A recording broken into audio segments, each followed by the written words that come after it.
BN media पुणी एक class रे समस्त को स्वागत।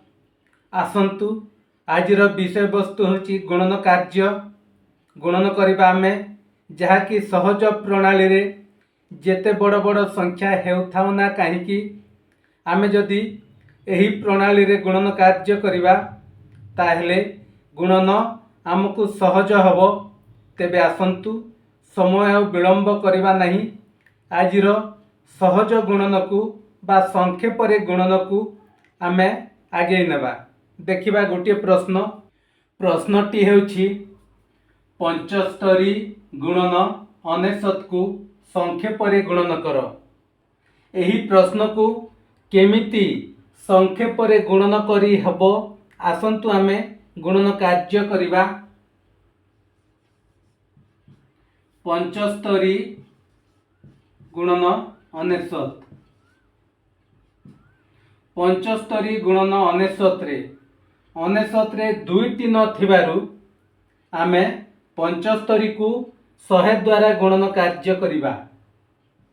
75 गुणन 100 वियोग 75। यही 75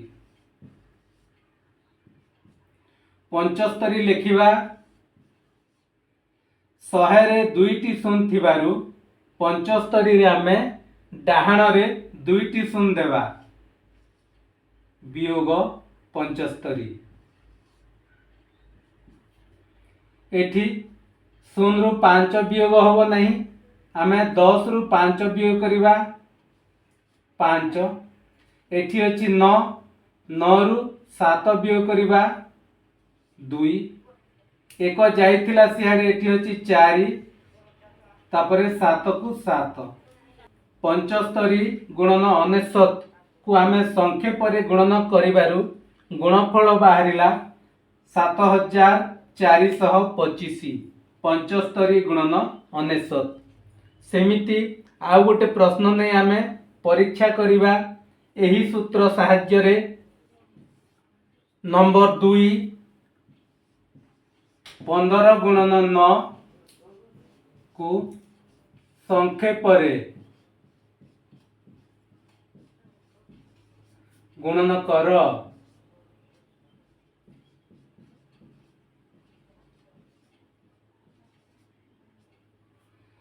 पंदर गुणन 9 देखिबा। 15 गुणन 9 संक्षेप रे आमे गुणन करिबा। गोटिए न थिले 10 द्वारा गुणन करिबा को पड़िबो। काहाकू?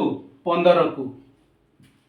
15 गुणन 10 वियोग 15। 15 आमे लिखिबा।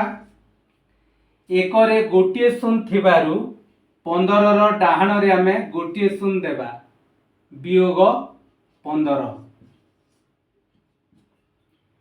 0 रु 5 वियोग होबो नहीं, 10 रु 5 वियोग कले 5।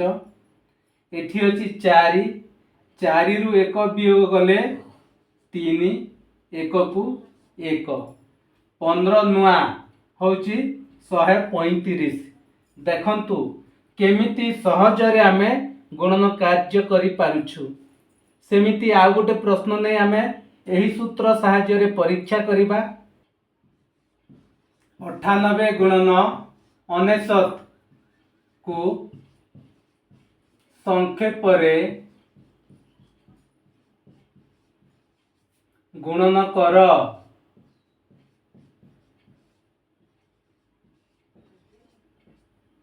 देखिबा आमे संक्षेप रे गुणन करिबा। 98 गुणन 69 एठारे दुईटी न थिबारु आमे एही 98 को 100 द्वारा गुणन करिबा को पड़िबो। देखिबा 98 गुणन 100 वियोग 98। 98 आमे लिखिबा। एक रे जेतोटी शून्य थिबो जदि गुणन कार्य हेउथिबो ताहेले सेतेटी शून्य को आमे एठी बसैबा को पड़िबो, जहाँ साहाय्य रे गुणन करा जाए। अर्थात एक रे दुईटी शून्य थिबारु 98 रे आमे दुईटी शून्य देवा तापरे वियोग 98 देखिबा। शून्य रु 8 वियोग होबो नाही 10 रु 8 वियोग करिबा 2 एठी अछि 9 9 रु 9 वियोग करिबा 0 एठी अछि एक जाइथिला माने 7 अछि 7 तापरे 9 को 9 98 गुणन 99 रो गुणफल हेउछि 9702। सेमिति आउ गोटे प्रश्न नहीं आमे एही सूत्र प्रयोग करी संक्षेप रे गुणन कार्य करिबा। 123 गुणन 99 को संक्षेप रे गुणन कर।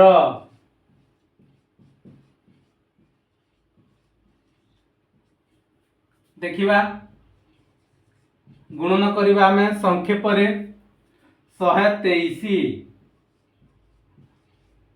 गुणन 99 एठारे दुईटी न थिबारु 100 द्वारा हमें एको गुणन कार्य करिबा।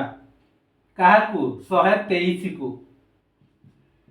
123 गुणन 100 वियोग 123 123 आग लिखिबा एक रे जेतोटी शून्य अछि 123 रो डाहाण रे आमे सेतेटी शून्य देबा दुईटी शून्य अछि 100 रे दुईटी शून्य देबा आमे वियोग 123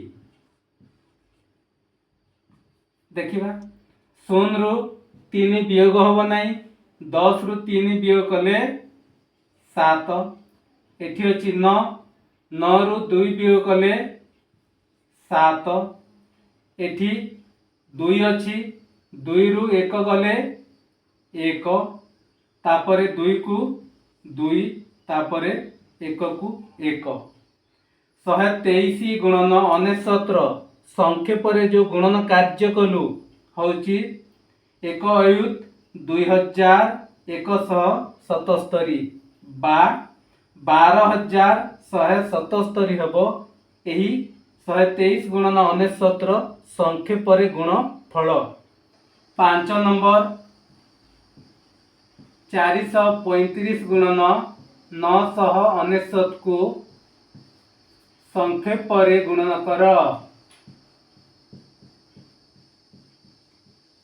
परे गुणन कर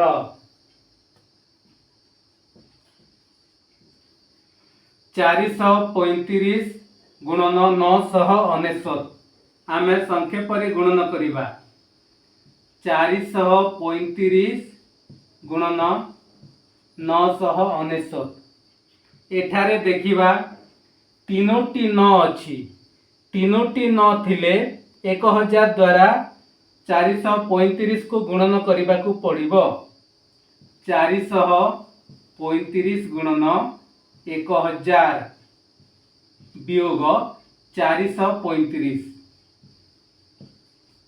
बुझी हला 435 हमें लिखि देबा 435 तापरे एक रे तीनोटी शून्य अछि सही तीनोटी शून्य को 435 रो डाहाण पटे हमें लिखिबा तीनोटी शून्य 1 2 3 तापरे वियोग चिन्ह 435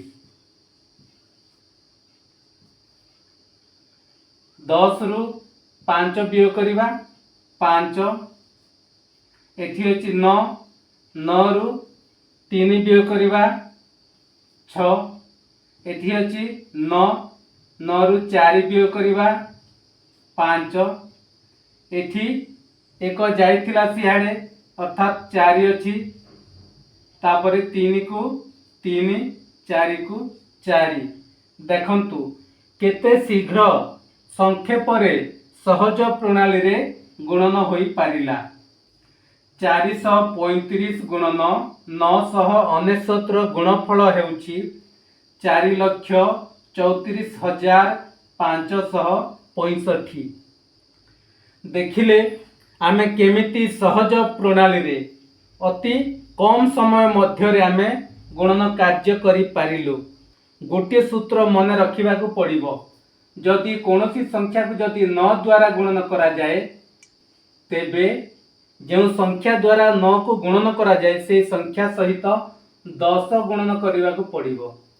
एवं 2टी 9 जदि थिबो 99 सहित जदि कोनोसी संख्या को गुणन करिबा ताहेले सेही संख्या को 100 द्वारा गुणन करने को पड़िबो।